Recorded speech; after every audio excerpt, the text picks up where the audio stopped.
When looking at the content I've produced on my channel, you can see a pretty sizable gap in uploads.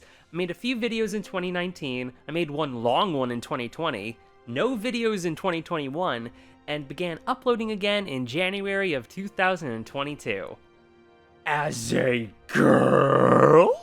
What happened? What led to these events? Did I get into a near-fatal accident and the only way to ensure my survival is to rebuild my body, but they only had female parts? Did I travel to China and hop into a cursed spring after watching Ranma 1/2 too many times? Was I abducted by aliens before they poked me in the hole?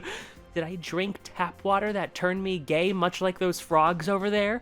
Or maybe, just maybe, I succumbed to the woke nation. So, of course, these insane ramblings are all very silly. But yes, I was away for a while, and yes, I am a girl. I've actually always been a transgender girl, and I was aware of that the entire time this channel has been up. I did start transition while I was away, but believe it or not, that's not why I couldn't make videos. The actual reasons were less under my control, and not that simple. So I figured I'd talk about that, and I'm sure people are curious to hear my trans experiences in one way or another. But for all those in the back who might be confused, I'm the same person I always was. I'm just happier now. This isn't me trying to pressure you into being trans or anything like that. It's not social contagion. I do not have the power to make other people trans, and even if I did, I wouldn't use it. The only ways I want to influence people are to make them happy, feel less alone, and to broaden their perspectives. That's it. So, I'm not gonna go on some huge thing about how, oh, when I was a child, I played dress up all the time and only found joy when doing the most feminine of things, because while that wouldn't be completely false, it's also not holistically true either. I can't speak for subsequent generations, but the late 90s and early 2000s were a very gendered time to be a kid. If kids' media advertising was to be believed, if you were deemed a boy, you were to like cars, explosions, dinosaurs, gross out, action movies, guns, violence and movies and sex on TV, and video games, because video games are for men's eyes alone, unless specifically dictated. If you were deemed a girl, you were to like Barbie, pretending to be a mom because isn't screaming fun? She goes to the toilet in her nappy. It's really true. Princesses, dress up, makeup, singing, shopping, horse, and of course, boy bands. Of course, it's not that binary.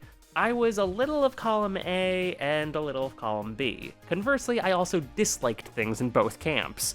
But if I was to do something that my peers deemed to be girly, I'd feel like I'd be walking on eggshells, like it wasn't allowed. Or I'd directly hear people tell me, that's for girls, thus closing the door on that in my mind. Hell, with some of that stuff, in retrospect, those are things that are viewed in more of a gender-neutral context now, which makes way more sense. You can be a guy who likes Mean Girls, and you can be a girl who likes Die Hard, and neither would contradict your gender. I think the most absurd example of this is that there were often girl and boy equivalents of toys. As a kid, I went over to one of my friend's houses, and she had an Easy Bake Oven, and I thought it was the coolest thing. It's a toy, but it makes you food. This is amazing! However, that was the girl version. What was the boy version? Creepy crawlers. It was an oven for making plastic bugs. Why would boys want to be fed? Starving is just so manly. In retrospect, I think this was the first moment as a kid where I thought about how arbitrary and dumb gender roles can be. That's why I honestly have an issue with this framing that has permeated a lot of how did you know you were trans discussion for way too long. I say this because when I was like 16, I was told by a therapist at one point that she didn't believe I was trans because I played with Star Wars toys as a kid. Oh no, Janie, don't touch that X-Wing, he'll make you into a boy! Oh hey dude, bro, man, wanna go for some brewskis? So no, me learning that I'm a girl didn't really have much to do with gender roles directly. What defined my journey more was discomfort. As a little kid, it was comparatively mild, but it would ebb and flow. Some days were worse than others, and especially then, it was hard to pinpoint what was causing it. I just figured that this pervasive discomfort was just normal, and that everyone else felt the same way too. This is just what existing is like. Or so I thought. And even back then, I also thought about what if I woke up the next morning as a girl quite a lot. Frankly, too much to be cis even back then. But I always pushed it back down because I felt that I wasn't supposed to feel that way. However, it was as I approached adolescence where that discomfort got turned up to 11. So, young man, you might notice a few changes going forward. Your voice will change. You will have hair where you've never had hair before. You may get taller. Your testosterone production will increase tenfold, and then some. Your face and body will become more masculine, and there's nothing you can do to stop it. These times may be uncomfortable, but you'll adapt and come to like them. If for some reason you don't, every day of your life will become a swirling vortex of agony from which there is no escape, as your very soul will erode, and the very concept of joy will become but a distant memory. But there's no way that could happen, right? Needless to say, this was a very particularly hellish time for me. When I would express my discomfort, people would say, oh, it's an awkward time for everyone. But frankly, when it was time for PE and I'd have to embark into the foul stench that was the men's locker room, all of the boys around my age were openly happy about the very things I was made uncomfortable by. So, sure, puberty is intrinsically awkward, but going through the wrong puberty is a living nightmare. It also didn't help that I was very visibly more feminine and less dominant than my peers, and thus came bullying. One thing I should note is that this was in a rather conservative town, in middle school, during the mid to late 2000s. I don't think having a woman video game hero is confusing sexually. If anything, it reinforces the fact that a man's role is to control the woman through a joystick. G4 is like being visited by a badass video game goddess who is way into tight circuit-laced apparel.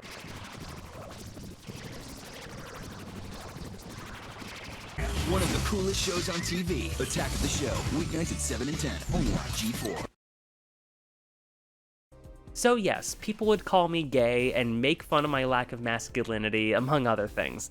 This led me to try to fire back at them and prove that I wasn't gay, that I was an ordinary teenage boy, and conversely, this led me to repress anything other than that even further. If I thought about wanting to do something feminine, or how I was jealous of the girls in my grade or anything of the sort, I'd push those thoughts down and dismiss them as not me. I treated it as if it was all a hostile alternate personality.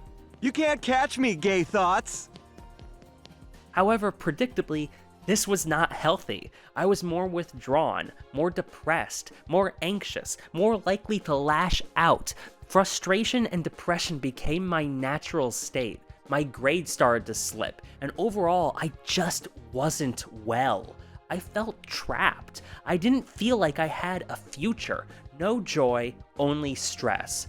Ironically, by attempting to hold on to this sense of self, I felt like I wasn't myself anymore. I used to be excited. I used to be full of joy and energy. I loved being alive. But now I was a zombie waiting to be put out of its misery. How did my older peers respond to this? Pills.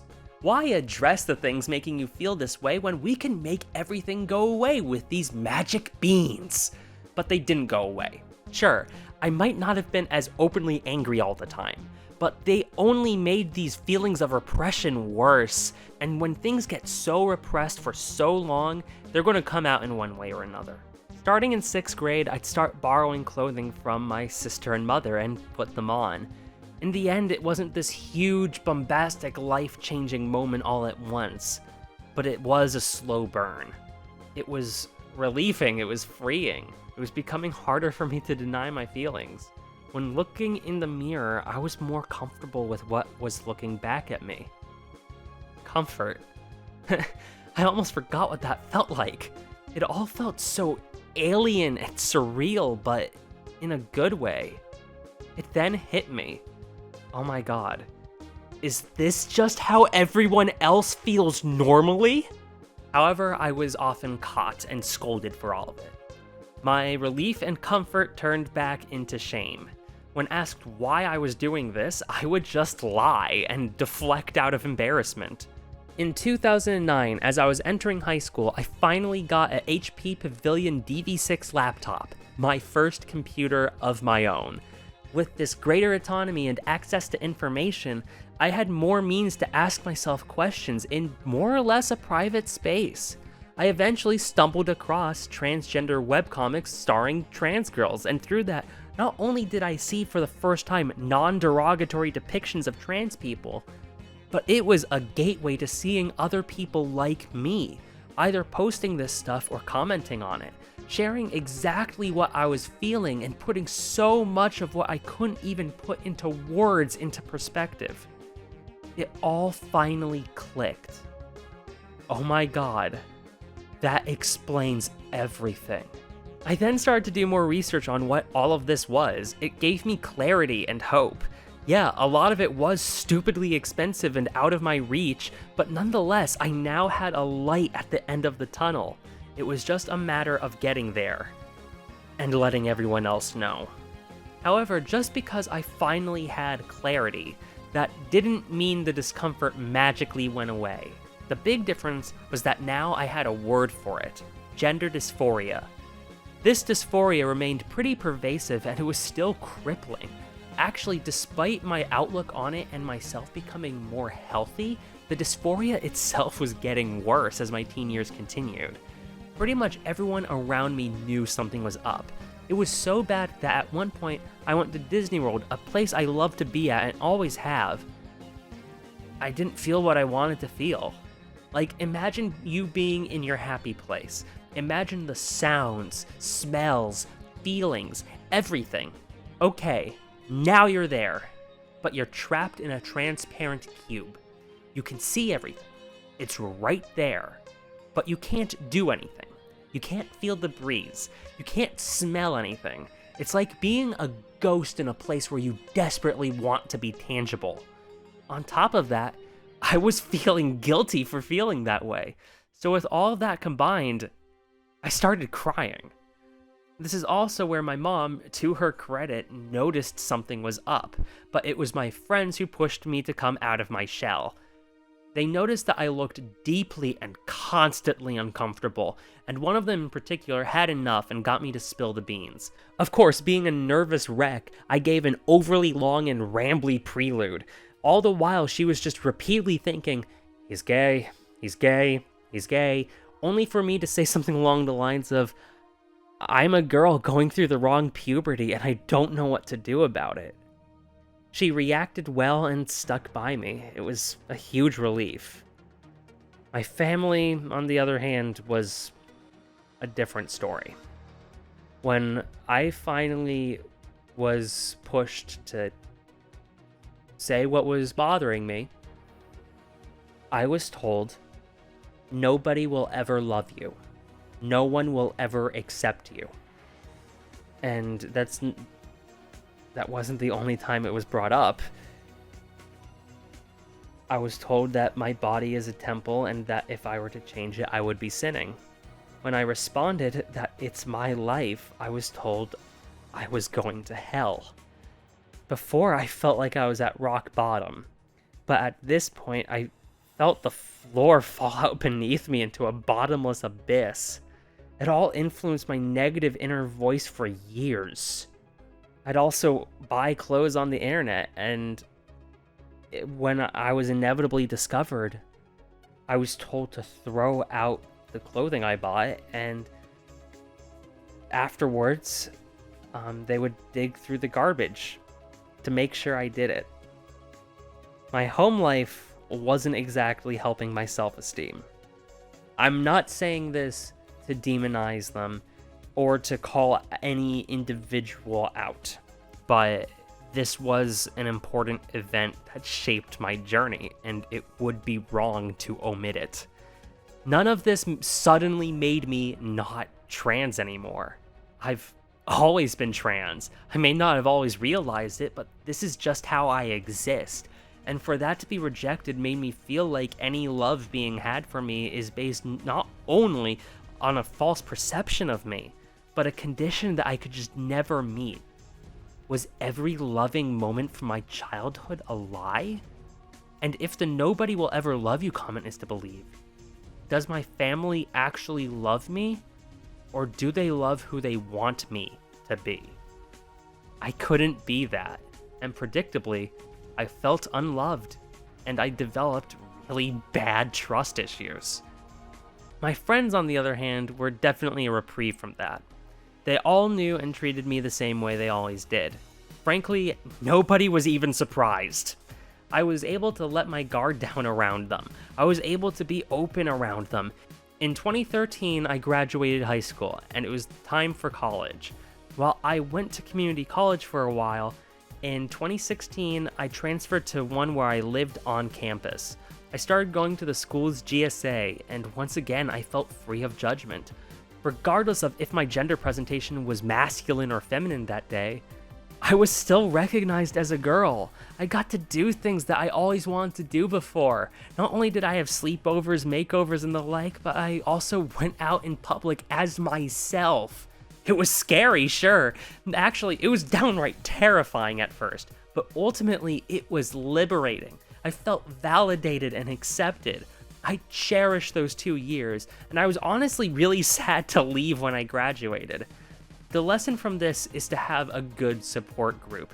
Whether I was at college or at home, I spent as much time as possible surrounding myself with my friends and more supportive peers. In the couple of years immediately after college, I released a game, and I started a part-time job where I was also working a lot of overtime. Despite this, I didn't feel like transitioning was an option because of my home environment and also the discussion around trans people by outsiders. My plan was to wait for things to get less hostile culturally, move out, then transition. That isn't to say that I didn't dwell on the time I was spending not transitioning, because I definitely was. Winters were very difficult. Welp, there goes another year of my life I can't get back. However, I was trying my best not to let that get to me. I spent a lot of time with my friends, I went out more, and I did a frankly absurd amount of walking. I was pretty active, in other words. When my family would go on vacation while I stayed behind for work, I'd spend more time presenting as a girl, practicing makeup, fashion, etc. At one point, I decided to show Jackie, one of my trans friends, a picture of what I looked like all dolled up. Months later, she said she had a crush on me, and that while she didn't want to jeopardize our friendship, she also wanted to be in a relationship if I was receptive. This was mind-blowing to me. Keep in mind, I believed that nobody would ever love me. With that as my expectation, this was inconceivable. I would be an idiot to decline that offer, and well, we've been together ever since. So, I had a girlfriend, a support group, a job, activities, and times where I could look closer to how I wanted to. I wasn't transitioning, but this was working for now. What's the worst that could happen? This was a rough time for everyone, and I definitely don't think I'm special or anything like that. But nonetheless, this was me at my breaking point. My parents were immunocompromised, so outside of work I couldn't go anywhere, and even that was cause for alarm. I had to wear a mask inside of the house until the vaccine came in. And overall, I was just under constant stress. All of my previous coping mechanisms were not equipped for this, so I couldn't turn to those. My siblings were taking online classes for college, so I couldn't really do voiceover or have phone calls or like voice chats or whatever. All I really had was social media, but that wasn't exactly helpful to my mental health, which is also a huge part of why I rarely used it beforehand. My family either didn't want to engage with me or just couldn't. Every time I tried to start or engage in a conversation, I would be shot down and silenced before I even had a chance to speak. I was basically told to shut up and go away. On top of that, with my family constantly in the house, I had no opportunity to present as a girl. I had no outlet for anything. I felt isolated, constrained, anxious, not good enough, and more repressed than ever. My dysphoria was just getting worse and worse. My mental health was shattered into pieces. That winter was the worst. All I wanted was for the pain to stop, and that led my mind down some dark territory. I knew this was unsustainable. Something had to give. Either one of two things was going to happen. I would try to address my issues, start transitioning, and improve my mental health. Or I would die. So of course, I chose the act of self-preservation. I expressed to my family that I needed to do this, admittedly while sobbing uncontrollably. I started looking again at the process of transitioning, especially since I had an income and had saved up a fair amount at the time. I was surprised to find a clinic in the neighboring town that looked perfect. Once I was vaccinated, I got in contact with them and began setting up my first appointment. However, this led to more friction with my family. In response, one of my friends took me back to her place, and plans were set into motion that I would move in. Part of me was conflicted about this. I didn't want to ignite yet another conflict with my family. However, it was clear to pretty much everyone that I was not in a healthy environment, and a lot of people expressed that they were worried about me. So with that, and also after being dragged into being forced to have the worst haircut I've ever had in my life, I moved out. Not long after, on October 5th, 2021, I finally got my hormones in the mail and started transitioning, as well as getting back to making more videos. So let's go back to how this video began. I released one video, a review of The Rise of Skywalker in 2020, and didn't make another video until January 2022.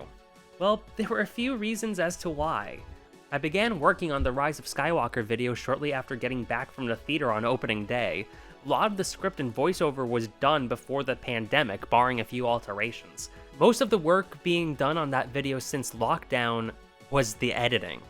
However, once the video was up, not only was I exhausted from making the longest scripted video I have ever made, but I literally couldn't. I didn't have the space to shoot. I didn't have the ability to record voiceover. Secondly, my mental health was just not in the place for me to write videos either. When you put something out there online, you're opening it for critique. There is a limit as to what fair critique is, and people definitely take things too far at times, but at bare minimum, there should be at least a baseline expectation for it. As such, I personally feel that it's best to write from a place of security and conviction. If you're writing from a place of blatant insecurity, people are going to notice. And oh boy, was I insecure during that stretch of time. I needed circumstances to change so I could record, and I needed to work on my mental health and my life in order to write. So, believe it or not, I started transitioning and working on videos again around the same time. That's why I had footage of Pac-Man Geo, a game that was discontinued in October of 2021, in my Pac-Man videos in early 2022, because that's when I was doing a lot of the work on those videos. But what about transitioning itself?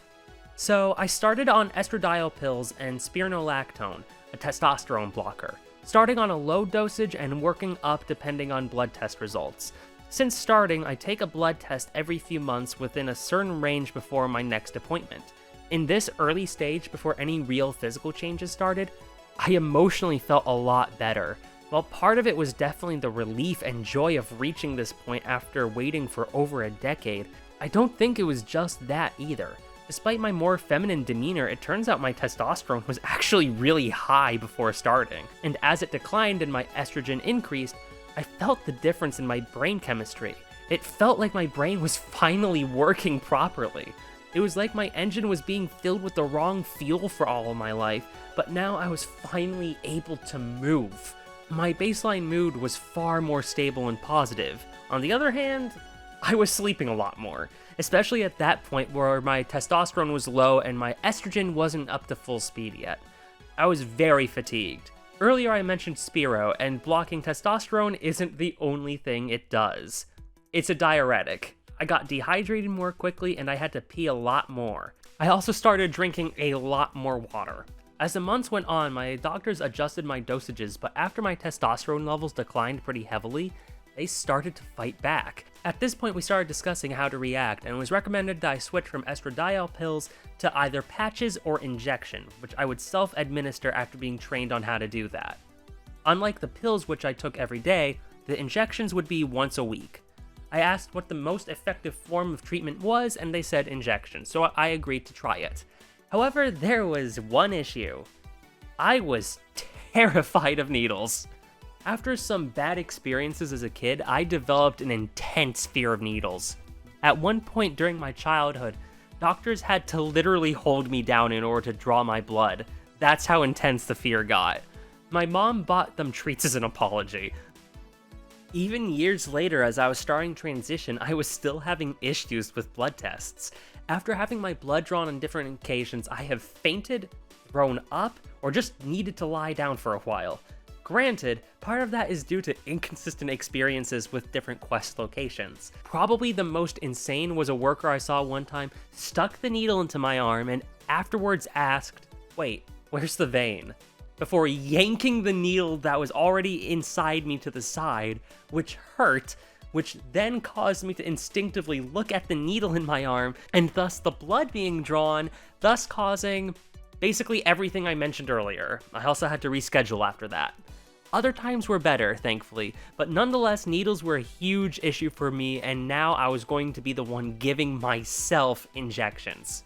So I went to the clinic for training. It took a long time for me to work up the strength to give myself an intramuscular injection.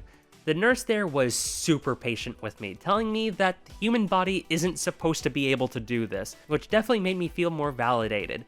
But I also hate wasting people's time, so the longer I took, the more guilty I felt. I came back for further sessions to try to do it, but intramuscular just was not working out. Before resorting to patches, we decided to try a sub-Q injection. It was a long shot, since apparently most people who have trouble with intramuscular also had trouble with sub-Q. But I did it on the first try with little issue. I was so happy with myself. Let this be a lesson and a motivator for everyone out there. If I can get over my fear of needles, you can overcome anything. Around the same time I started self-injections, I also started taking progesterone capsules. This enhanced breast growth, aided in blocking my testosterone further, among other things. Around the same time every month, I have cramps, mood swings, weird cravings, basically everything except the bleeding. My first time at one point, I woke up at 3 a.m. desperate for hamburgers. Not one, not two, I wanted all the burgers. I both found the situation amusingly absurd while also deeply frustrating, as there was no way at that hour for me to attain my coveted plethora of beef patties. Patrick Star, how I envy you. Since then, things have stayed more or less the same in terms of the medications while adjusting the dosages in accordance to my blood levels. And yes, my testosterone was finally defeated! Hooray! My brain no longer feels like hell by default. So that's the medical side of transition and the act of getting my hormone levels in order. What about the effects of doing so? What about the physical and emotional results of that? Well, aside from the aforementioned peace of mind. What about your social transition and how you interact with the outside world? Well, you don't just take a single estrogen pill and instantly get your dream body overnight. HRT is a process, and it can be aggravatingly slow. The first thing that happened was that my skin got softer and smoother. Another weird thing is that I ended up looking younger, which is good because the stress beforehand was aging me, especially during lockdown. So it was relief to see that reverse to some degree. My breasts didn't really start developing until a few months in. Fun fact, when this happens, it tends to hurt. Also, don't expect them to get too big. For trans women, it tends to grow to an A or a B, and I am no exception. Though I was pleasantly surprised how, when wearing a bra, how much even that does for a silhouette. I also found that my weight distribution was a bit different. Before, if I gained weight, it all went to my belly. Now it's a bit more even, and I found it more going to my butt, which is good because sitting isn't as uncomfortable as it used to be. My figure itself isn't dramatically different, though it developed faster than my hair did. Waiting for it to grow back has been frustrating. So as slow as HRT can be, at least it wasn't as slow as hair growth. Body and facial hair becomes a bit easier to deal with, but if you want that stuff permanently removed, you gotta get electrolysis or something along those lines. I myself have not pursued this yet due to cost, and things that hurt scare me. As far as emotions go, well, I cry easier and my emotions are more malleable. On one hand, I get emotional quicker, but on the other hand, it's easier for me to course correct. When something upset me in the past, it would upset me all day. Here, if there's enough to counteract it, it's easier for me to move on. The main benefit is that my baseline mood is way better than it was. And honestly, people have been pretty good to me so far. Like, I go out in public, I go grocery shopping, I shop for clothes, I, of course, look at video games, I do, like, all this stuff, and, like, it's never really been an issue. Maybe I just got lucky with where I am, but, like, yeah, no, like, people just kind of, like, treat me as a person, and that's comforting to see. Like, I was honestly worried a lot more. Even at work, like, it's not perfect. People are very silly about this, but there is at least the attempt to mean well, if that makes sense. And honestly, things have been better with my family too.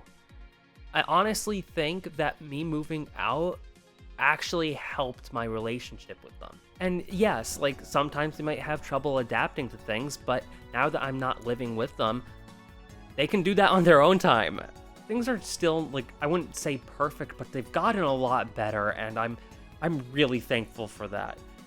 I enjoyed living with my friend and her family. They treated me very well, but I knew it wasn't a permanent arrangement. I had to unlearn certain self-defense mechanisms I developed. For one, when I moved in, I felt that these people did something really nice for me. The best way for me to repay them is basically to make it like I'm not there, not bother anyone or intrude on their lives.